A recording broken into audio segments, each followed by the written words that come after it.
afternoon, everybody. Hello, Harry. This is a very special occasion today because I have the pleasure to introduce my good friend Michael Shrimpton, barrister, specializing in national security and constitutional law, strategic intelligence, and counter-terrorism.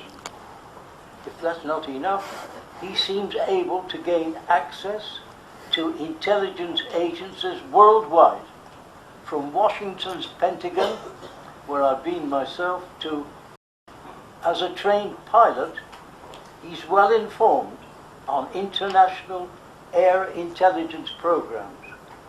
He's also well informed on world affairs, appears regularly on talk shows worldwide.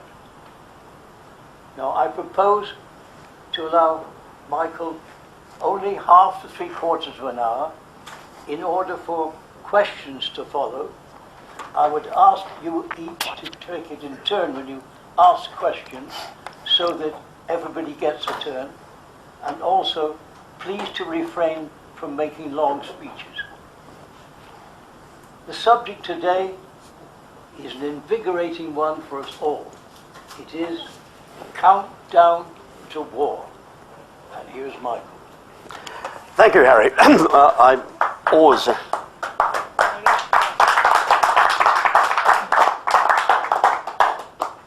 always a pleasure to be here at Marlborough, and I must thank Colonel Beckoff for the very gracious introduction. I gather we are going out on the internet at some point, and I should explain for those who are viewing this who aren't here today that I am in mufti because this is a very informal occasion. We're all friends here, and it's a Sunday afternoon, so I've ditched the Savile Row suit for today, and it's gracious of you to allow me to appear without a tie and suit.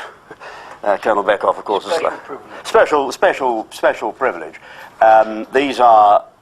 This is one of a number of very successful gatherings here at Marlborough, and I think we probably know, everybody in the audience, that the informality of these occasions is one of the great strengths of the Marlborough Group, and it does allow the exchange of intelligence in an informal and friendly setting, following a good lunch provided, as always, by the Bear. Now, I'm going to make a long... Well, I'm not going to make a long speech, as they've been ruled out. I will abide strictly by the chairman's instructions and speak for about 40 minutes.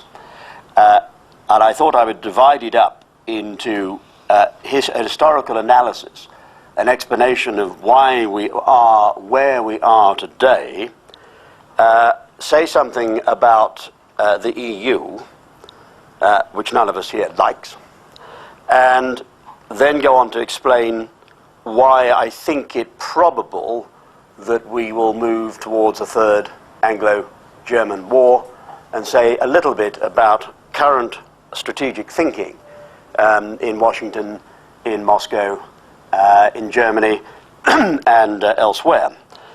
Now, the critical thing to understanding post-war world is that at the end of World War II, we failed to shut down German intelligence. And if you don't understand that fact, now this is an experienced and well-informed audience.